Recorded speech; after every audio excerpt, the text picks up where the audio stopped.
All right, welcome back to the Built to Grow podcast. I'm your host, Tim Lyons, in the studio, joined by Randy Angston. Not a sunny Scottsdale day, that's for sure. I like it. We don't get a ton of these, so I'm not mad. Cannot be too upset. Speaking about weather in Scottsdale, let's talk about the weather in June, because June is not necessarily the hottest month in Arizona, but it's going to be toasty. It's working on it. And that is the exact month we're hosting the FitPro Growth Summit, and it's on June 8th through the 10th, fitprogrowthsummit.com. You want to check that out. That's our annual summit. Okay, this is a business summit. This is for gym owners specifically. Not necessarily a trainer trying to open up a gym. That wouldn't, you could still get a ton of value if that's you, but we're really looking to serve the gym owner community. If you've already got a gym up and running, this would be a perfect event for you. Got some great speakers. Mike Michalowicz, Ben Newman, Rick Mayo, yours truly. We've got some gym owners on taking the stage, talking about their journeys. Just a great event. We have HSN Nutrition, which is Healthy Steps Nutrition, Nicole Coyne, hosting a pre-con that you get with your ticket. So that's on the Thursday, the 8th. You just go on in there into the room, and it's going to be basically a hands-on workshop to help you get your nutrition program off the ground. There you go, in your gym. That's actually a great topic for today, because it goes into one of the few things that we provide as a training facility. Nutrition's a big component. Today's episode, we'll get into some, we're going to get into the accountability aspect of providing our clients with an experience. So, but to Tim's point, you got to get your ticket to the Growth Summit. We're excited. Can't wait to have you guys there. That's our best event of the year. So grab your tickets, fitprogrowthsummit.com. You got it. All right. So this episode, it's probably not the most exciting topic, but it's something that actually a lot of gym owners need help with. These are things that matter a lot, yeah. This is one of those things that comes up all the time. So what is it? It's the cancellation policy. Should you have one? Should you not have one? We've always had one, and you listening, you probably have one, but we never enforced it to the fullest extent. And if you don't enforce a cancellation policy, it's almost like you don't even have one. Exactly. Like we were saying, or I was saying, that is an aspect of accountability, holds our clients coming. That's the goal of that policy. It's to keep them showing up for training. Why? Well, we know that when they show up, they get results. Those results lead to a happy experience, a happy client, and retention, right? The clients that are showing up and training and getting those results stay with us the longer. And that's the name of the game in business. And so not having that policy is definitely hurting you in a way. And so on paper, it sounds like, this would be such a great thing for the business. It helps the clients, until you start getting to deal with the excuses of why somebody's canceling late or didn't show, and the excuses, and then you have a gimme one, and then you don't enforce it for this person, you do it for that one. And this was the case for us for years. We're like, well, we have to know when somebody's coming, because we block out times, and we want to make sure that we hold them accountable. And in the consultations, they will absolutely agree that it's a great idea during the consultation. Oh yeah, I'm not going to no-show on you. Oh, I won't late cancel. I get it. The doctor has a no-show policy or a late cancel policy. Why wouldn't you? And then in reality, they light your ass up again. What do you mean? All right. So, and it's counterintuitive, because, I was talking to Zach before, and we're talking about this topic, and it was like, what's the number one reason people quit gyms is typically insufficient usage is the number one excuse. Sure. I'm not getting there enough. I'm not using it enough, and then so when somebody late cancels or no shows on you, you hit them with a fee, and now you're really just, well, then I'll just cancel, right? Yeah. The client's like, well, I'm not coming anyway. I'm just going to go ahead and cancel your membership. So it's like counterintuitive, it's counterproductive to what on paper would make sense to be like, hey, this is a great policy to have. Well, let's break down the policy that you guys have changed and edited over the years, because I think there's strengths and weaknesses depending on how you actually have it, on paper. Your current policy is what? Well, let's talk about our old policy first. Yeah, it's right there. Because this is the one that most everybody has. Hey, I need at least a 6-hour notice, a 10-hour notice, a 12-hour notice. The longer in notice you get, the more gimmies you're going to have. The more usage you're going to have, yeah, sure. The more problems you're going to have. So that was our old policy. It was like, hey, $20 or maybe it was $15 if you don't show or if you don't cancel greater than set 6 hours, we're going to have to bill you because we need to be able to have time to slide somebody else in. And that's the ultimate thing, right? We're talking there's limited availability for training slots on the floor is the reason that we need an accountability or the cancellation policy is so that somebody else can slide into that 6-to-1 opportunity if that person's not going to be there. That's the thought. Yep. That's the thought. Well, you listening, you're probably like, yeah, that's what we do. And it doesn't work. It just doesn't. Like, yeah, there's going to be the honest people that are like, yeah, I owe you that, I should have canceled. But most people are going to argue with you. So here's what we did. We said we no longer have a late cancel policy. We only have a no-show policy. And we've taken it from that 12 hours down to 6 hours down to 1 hour before the appointment. If you don't cancel or if you don't show, you've had every excuse all the way up until 60 minutes before that session starts to cancel. And we've made it super easy. They do it right from their app. They literally click one button. So now there is no excuse. I couldn't click the button. Like that's the only excuse. And now we are charging people every single time.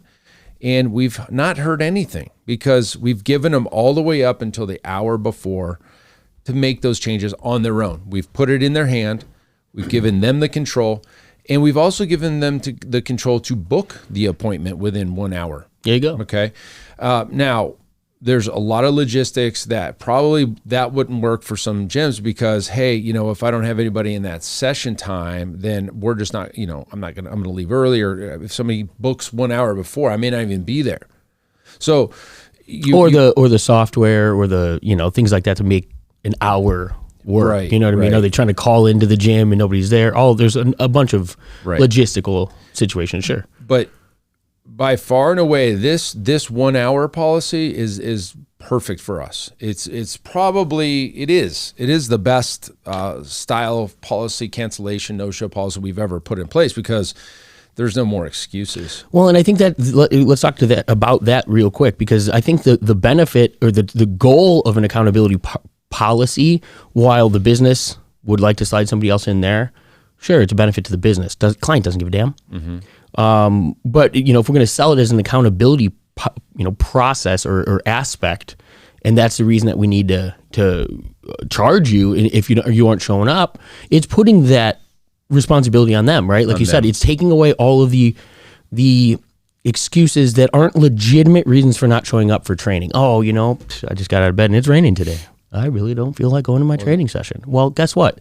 That's not your fault as a gym owner. Yep. And it's not, but the other end of the spectrum, it's your responsibility to hold that person accountable for that training session. So if they have no excuse but the weather, she'll find a better excuse, right? Yeah. Like it's holding them to real legitimate reasons for not showing up as opposed to 5-6 hours of just not feeling like they want to train. And the whole reason to have the accountability process is to hold them accountable. And I think that this puts more of that accountability on their shoulders and ultimately should work better for that reason. Yeah, it has worked. And not that we want to make money from it, but because we are billing everybody and we don't hear, hey, I got a bill for $15. I think it's 15. Yeah, I think it was 15, yeah.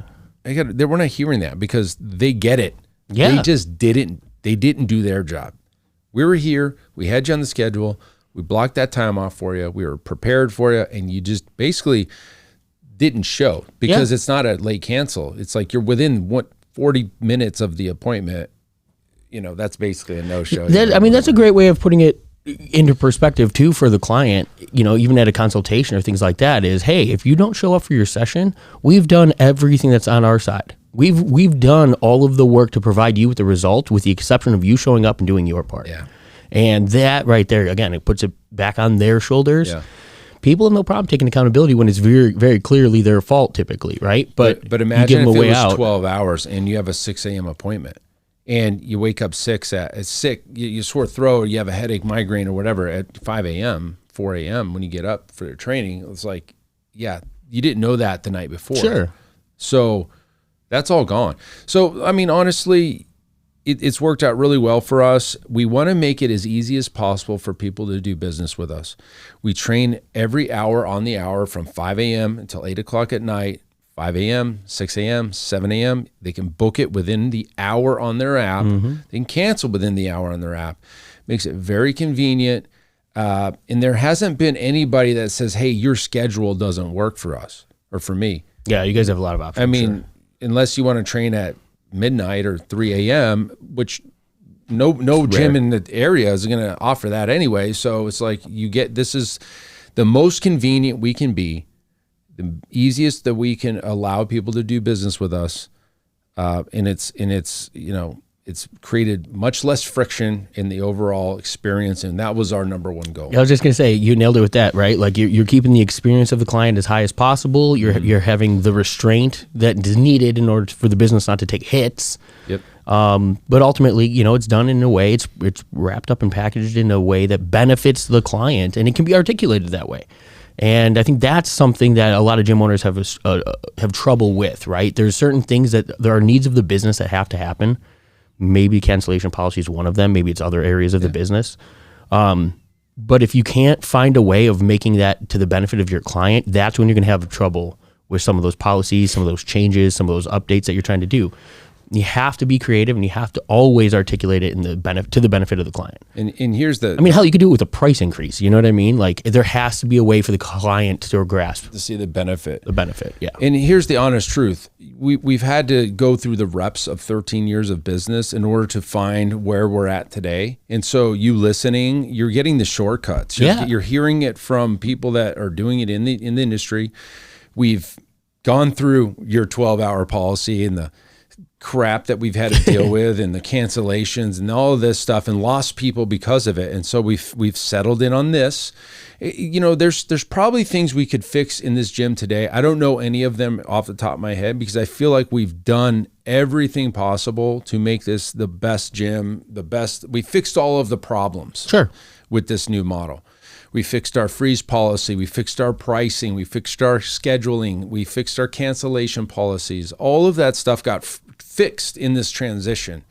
And sometimes it takes a rebrand to pull all this off at once.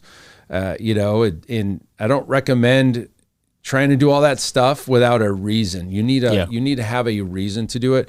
I'll give you a quick example. My daughter's in equestrian training, right? So they literally, this is like their 4th billing system that we just got the email.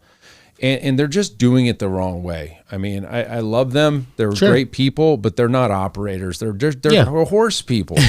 and this, it's very similar to gym owners who are trainers. Yeah. They've never made it available to book appointments or cancel appointments on an app. It's literally text messages, or it's the Facebook group, or it's this and it's that, and it's like, and things fall through. And it's always a mess. Yeah. We're transitioning to a new one, and this is the best and brightest and the best in the industry since the last time we heard the same exact thing. So as the consumer on this versus, like your clients, you've got to have a real legitimate big, maybe an event or a grand open, like, I don't know, re-grand opening or an anniversary or some reason to kind of make all these, I guess, administrative changes to your business, or you're going to get people like me who are on the other end of that. Again, another one, here we go again. So, well, it brings up a good point. If you have, because a lot of the things that you just changed I don't say they're incremental. I mean, they're massive from a client standpoint, right? Like you raise rates or you adjust scheduling, you do things like that. Like it affects their whole experience to a degree. If you're going to do a number of those, definitely wrap it around something, you know what I mean? It's not like you slip in that one annual, like, hey guys, got a 20% bump on, in June or something, or a maintenance fee that comes across, or no, like you had some logistical changes, but you did it, and it was done in a way, everything was addressed at once, and it handled like you said, administrative changes to the business. I mean, I don't know if it wildly affected the client experience as a, you know what I mean? It probably made it really better, truly. Better, yeah. You know what I mean? That was the goal. But to them, it could have been one little thing that shook the, rocked the boat, another little thing that rocked it, but everything was just, all right, here's the new thing. At the same time, we released the whole rebrand and the new look and all that stuff. Yes. So yes, the pros far outweighed any cons that they might be, pulling from that. Yeah. So, but that's huge. And to be able to bundle it as opposed, it was one change that took place in their eyes as opposed to 5 different ones. Because it would have been 5 standalone changes. 5 communications, 5 this, 5 that. So yeah. So hopefully, listen, gym owners, hopefully this helps you. There's obviously not the most exciting topic that you could talk about, which is cancellation policies, but I think we've landed on one that we really like. It seems to be going over pretty well. We've been doing it now. This is our 4th month in it, and 3rd month in doing it. And yeah, we've got people that do get billed. We're not hearing the backlash on any of it. It seems to be the right version of it.